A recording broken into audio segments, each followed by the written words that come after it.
Last week we talked about the images that we can have of God. It's interesting how we can think about who God is in our lives. We can imagine God as being the creator of the universe, the maker of the heavens, the source, the power of all that incredible stuff we see when we look at the stars at night. But that God is distant, that God isn't here. That's a wonderful image we can have of God, but how different an image it is of God as a father, as God as a loving parent who is right beside us, who helps us when we need help. It's a totally different image. God, creator of the universe, that's great. But then God, our loving parent, who's just right there and will give us everything we need, who wants us to be happy. Sometimes we can have an image of God as a power that's disappointed in us, that somehow we failed because we just look back on our life and there's mistake after mistake after mistake, and that's all we think about sometimes when we think of God, is how many mistakes we've made. That God's just disappointed, maybe angry, that this God that wrote the 10 Commandments that Noah came down the hill with, this God that says if you break any of those commandments, there's a prison cell waiting for you that will be forever. Sometimes we think that that's what God is like. How different is it to think of a God as full of grace and mercy? This morning is about grace, the grace of God. And I just want to tell you a couple of stories. The first 3 stories are mine. The next 2 stories are Bible stories, and in fact, we just heard one already. Here's a couple of stories about grace. The first one, we were at a wedding last week. It was for Kimberly's first cousin. It was in Priceville. It was the most beautiful day you could ever imagine. I think kind of like today's going to be. Gorgeous, sunny, dry. There was a beautiful big round pond with a beautiful fountain and cascading water. And the sun caught the water coming down, and there was a little rainbow that kind of went almost over the wedding ceremony. It was incredible. Family, friends, great food, people walking around with hors d'oeuvres. It was beautiful. Most beautiful wedding I think I've ever been at. And the groom came up and he had about 8 men on his side. And then the women came up, and they were the most beautiful young women I have ever seen. And then the bride came down the center aisle. And she was gorgeous, dressed in white. And they came up and they stood in front of me, and I began the service the way I always begin every wedding. I say, this is the day that the Lord has made. Let us rejoice and be glad in it. And then I said to people gathered, I said, I would like to welcome you on behalf of the bride and the groom, on behalf of Kayla and Jack.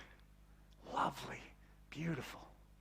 Except the bride and the groom, their names weren't Kayla and Jack. Their names were Jake and Kara. I got the names wrong of the bride and groom. After the service, Kimberly and I were chatting with Kara, the bride. And she was laughing. And she said, this was just the most wonderful day of my life. And I said, I'm so sorry I said your name wrong. And she said, look at it today. It's beautiful. I'm married. I married the love of my life. We're so happy you're here, she said. It was this most gracious response I ever could have imagined. Happens sometimes, doesn't it? Sometimes we make mistakes in life. What doesn't always happen is a gracious response. If we have a gracious response after a mistake we made, it instantly lights up the darkness of that mistake. Here's story number 2. This is a classic. I've told this before. I call this my underwear story. You'll see why in a minute. It's not as bad as you might think. Years ago, I had a friend, his name was Dave. He was a high school friend, and we used to go around and do things that high school kids do, a group of us. The weird thing about Dave was he never wanted to go home. We'd go out, we'd stay out late, and then I'd say, it's like midnight, I got to get home. He never wanted to go home. And I never knew why until I discovered that he just didn't have a good relationship with his father. His father, I think, was hard on him. His father was disappointed in him for different reasons. His father was always just kind of mean to him, is what he would say, and he never wanted to go home. And I was different. My dad wasn't my best friend or anything. My dad was my dad. He wasn't my, but I never didn't want to go home. And I always felt sorry for him because he just never wanted. So one night we're out and we're driving, and we had some fun, and he didn't want to go home. I said, sorry, I got to go home. But I dented the back of the car. I backed into a tree. I was driving my dad's car. It was a 1973 Bel Air, like a tank of a car, station wagon. Dented the back, and I'm like, oh, great. So I drove home, got home. When you become teenagers sometime, any teenager knows the feeling of sneaking into the house when you're a little bit late, so I'm sneaking into the house. It's dark, can't see anything. I heard what no teenager sneaking into a house wants to hear.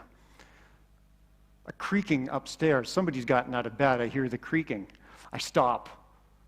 My dad comes down the stairs, and it's like an apparition. Because all I can see are these white legs, whiter than alabaster, hairless white legs with skin so smooth, legs coming down the stairs with underwear on top of the legs. It's my dad in his underwear coming down to see who it is. I said, Dad, I'm sorry I'm late. He goes, that's okay. I said, I dinged your car. I just backed into a tree. And he goes, are you okay? That's the first thing he said, are you okay? I said, yeah, I'm fine. It's not a big thing. It's just a ding. And he said, it's okay. Just go to bed. It's only the car. As long as you're okay. We'll talk tomorrow. And I went to bed. Jesus said, God is a Father who is full of grace and mercy. And you're thinking now, Tim, you're comparing God to your dad standing in his underwear? Is that what you're doing? I said, well, yeah, I am. That's who God is. Story number 3. This is the last of my stories, then I'll read you a Bible story. Still in high school, I was 18 years old. I got to go to Europe. I don't know if you all know where Europe is, but it's far away. Well, your mom's from Europe, right? I got to go to Europe with a singing group. And we toured I've told you about this before, but we went behind the Iron Curtain. This was 1980, went to Poland, and it was just the best trip. For 2 days, we went to Copenhagen in Denmark and did different things in Copenhagen. And we had a couple of free hours one afternoon, so a little group of us just went touring around. Our choir, just different groups went touring around Copenhagen. And there was a park in Copenhagen, a little park called Christianshavn. And we were curious about Christianshavn because we knew what interested teenage boys at that time is you could buy stuff there. Like they had pot, they had hash, they had all this kind of stuff, and it was just, we just thought, wow, wouldn't that be cool to see? They actually had booths. So you'd walk by a booth and there'd be some guy sitting there and there'd be like chunks of hash and you could just, it was decriminalized. It was weird. Anyway, we went to Christianshavn, and one guy that was with us, one friend, Peter, I'm going to call him Peter. Well, I'll call him Peter because that's what his name was. Peter said, I'm going to buy something. He said, Peter, that's just stupid. Like, we were representing our country. Like, if something would have happened to any of us, it would have been not just a mark on our high school, not just a mark on our choir, it would have been a mark on our country, because it would have been in the papers. We said, Peter, you're crazy. And we just left him. We just left him. We walked home, went back to the hotel. Peter comes back a little bit later, and he takes out of his pocket a ball about the size of a small lemon wrapped in tinfoil. And we just thought, don't. And he opens it up, and he bought something. He bought a chunk. He said, Peter, you're crazy. He just left. We couldn't, I don't know, maybe we should have reported him to our team. We didn't. We just didn't know what to do. Going through the airport, we knew he had it on him going through the airport, going through customs. We're going through customs. He's 3 people in front of me, Peter. I know he's got it on him. He gets to the woman. It's a woman speaking Danish, and she's got the wand. They wag you with the wand as you're going through customs, and she's going boop, boop, boop, boop, boop, boop, boop, boop, the wand that you go in the airport. And she's just one by one by one. When she gets to Peter, she's wanding him, and I'm just standing 3 people back, and then the thing goes off when she hits his pocket, right here, right on the side. It goes beep. The woman leans over and sticks her hand in the pocket. And she takes out a flash cube about that big for the camera, a flash cube. She puts it back in his pocket, and she says, "Go ahead." Peter walks forward. About 20 feet he turns left because there's a bathroom right there. We can imagine what he did in that bathroom. We can imagine a couple of things he might have done in that bathroom. But what he had on him, he got rid of. Now, that event changed his life. He had a lot of problems before that, but in that event, he recognized that he had been let off the hook. He recognized that he had had a new chance at life somehow. He didn't then know why, but he just knew that he had been let off the hook. And he got his life together. He started going to school again. He wasn't cutting classes anymore, and he went to university, got an undergrad, became a lawyer, and to this day, he lives in Toronto as a lawyer. He recognized he didn't even know what it was at the time, but something, he just had another chance to get it right. The Bible's message, friends, is that God is all about grace. That God's desire for you is to give you second chance after second chance after second chance. And if there's one image that Jesus wants you to have of God, you have the image of God as creator of the universe. That's fantastic. You have an image of God as a judge, because sometimes God is that judge. But Jesus said, put number 1, put it on the top of the pile, the image of God as a God of grace, as a Father who loves you, as a loving parent who is full of grace and mercy. It's the most important image to have of God. Now, I just want to share with you one of the Bible stories that's about grace. And this isn't a story that Jesus told. This is a story about Jesus. And this is from John in chapter 8. Let's listen to this together. And listen for a verse. There's a verse in this story that's one of the most famous verses in the Bible. Listen for it. At dawn, Jesus appeared again in the temple courts, where all the people gathered around him, and he sat down to teach them. The teachers of the law and the Pharisees brought in a woman caught in adultery. They made her stand before the group, and they said to Jesus, "Teacher, this woman was caught in the act of adultery. In the law, Moses commanded us to stone such women. What do you now say?"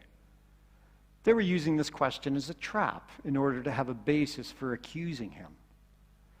But Jesus bent down and started to write on the ground with his finger.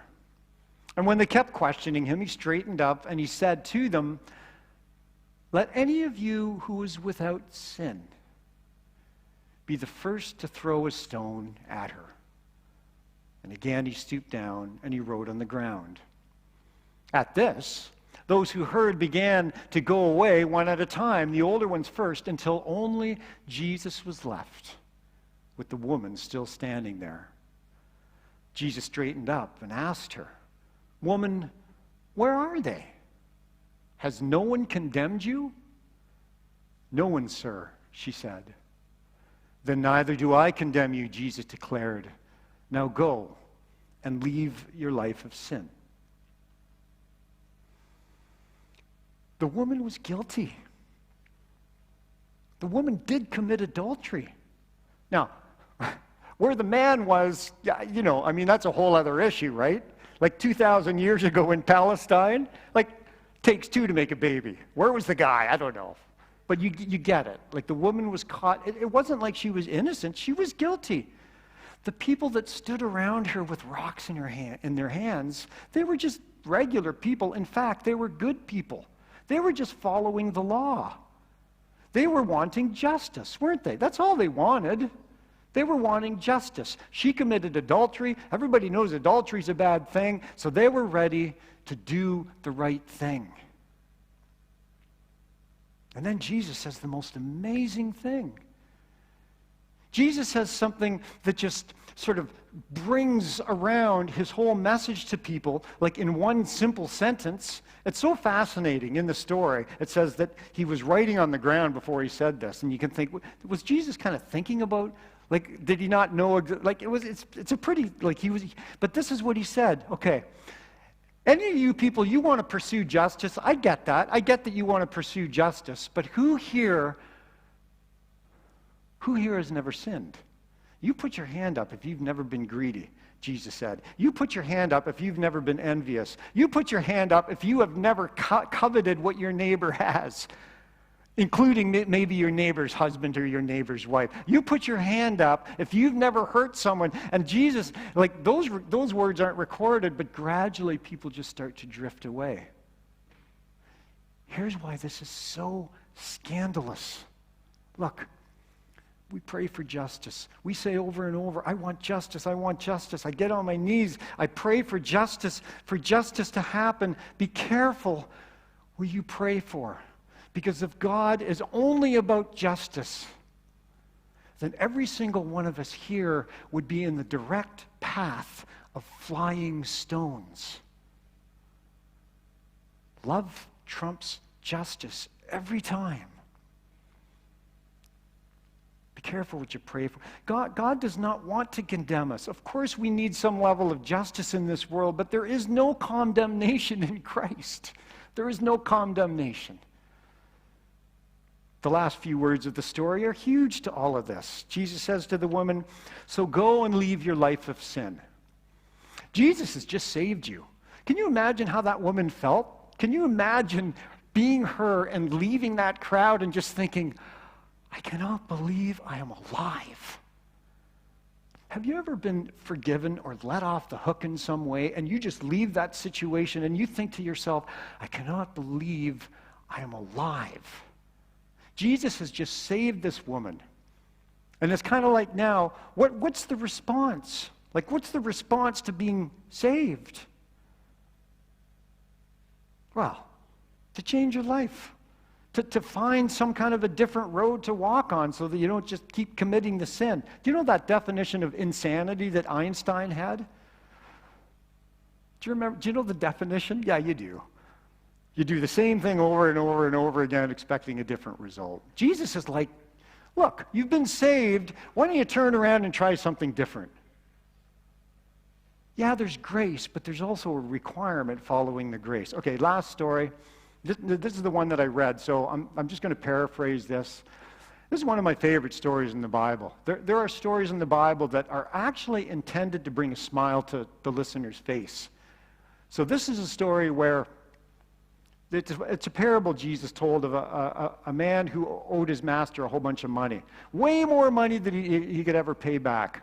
Master comes to the guy, says, I want to be paid back now. That's a reasonable request. You owe me money, I want to be paid back. The poor servant can't pay him. He says, I've got a wife and children. There's just no way I'd ever be able to, it's just way too much money. The master has pity on him and says, I'll let you off the hook. Same thing. Same thing. Can you imagine being that guy? You've just been let off the hook. Imagine how happy you would be. Like, what's your response to that? So he's let off the hook. He immediately leaves the house or the palace, sees a fellow servant who owes him just a small bit of money, grabs him by the neck. And this is where the disciples of Jesus would chuckle a little bit because it's so ridiculous. He grabs him by the neck, his own fellow servant. He just, pay me back what you owe. And the guy's going, I can't. And then he throws his fellow servant into prison. Win gets back to the master. The master is really enraged with the first servant and says, you wicked servant, what I have forgiven you, you couldn't see to forgive your fellow man. So here's the question. Here's the question that wraps this up. Do you believe that God has forgiven you a huge debt?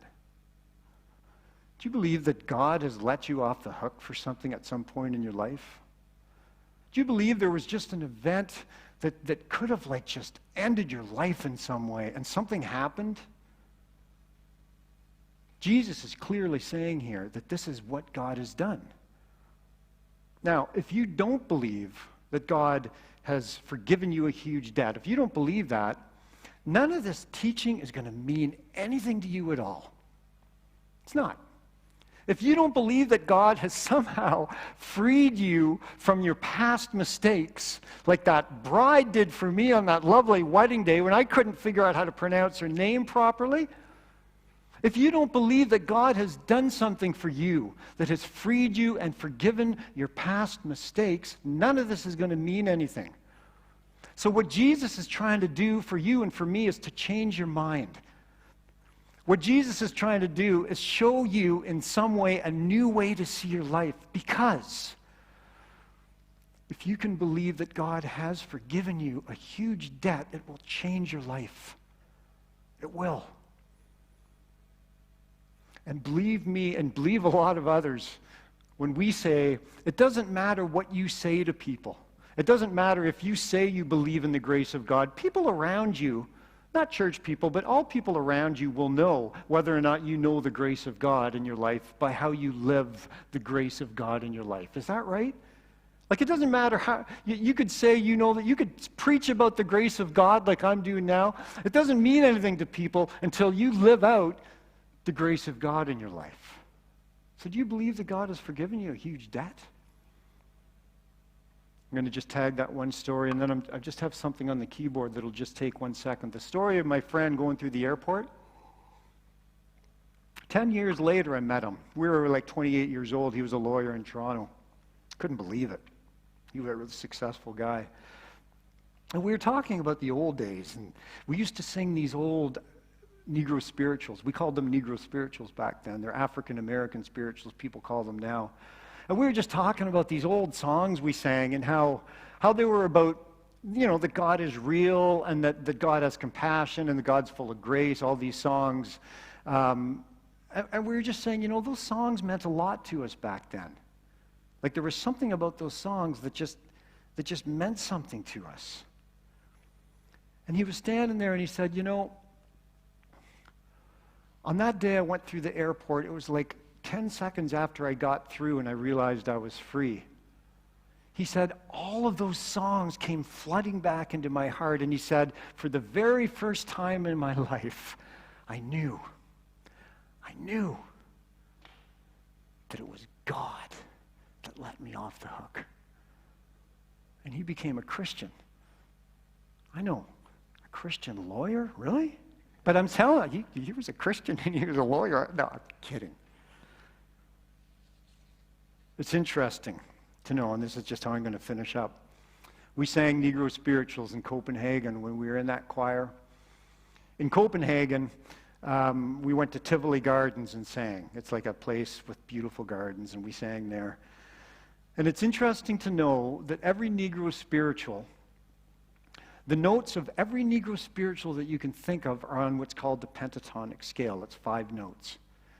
In West Africa, all the melodies, like these black people, these Africans that became American slaves, they had their melodies when they lived at home in West Africa, and it's the pentatonic scale. It's 5 notes. I want to show you something on the keyboard. And this is all about grace. I'm going to get back to grace in just a second. So imagine 5 notes.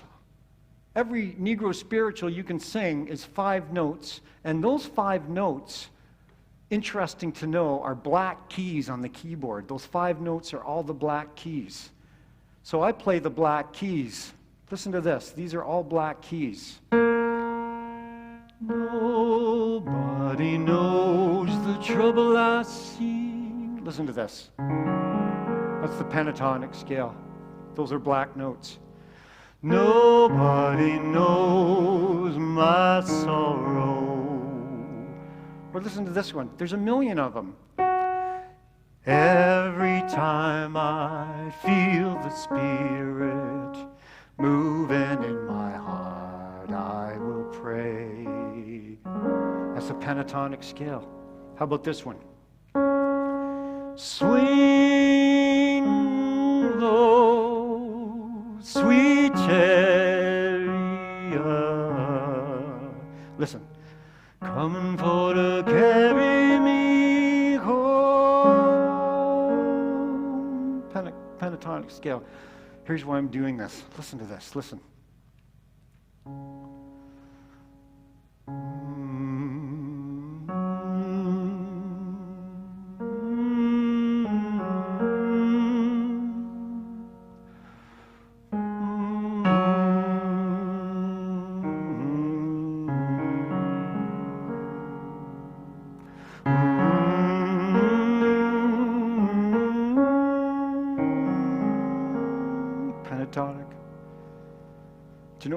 wrote Amazing Grace?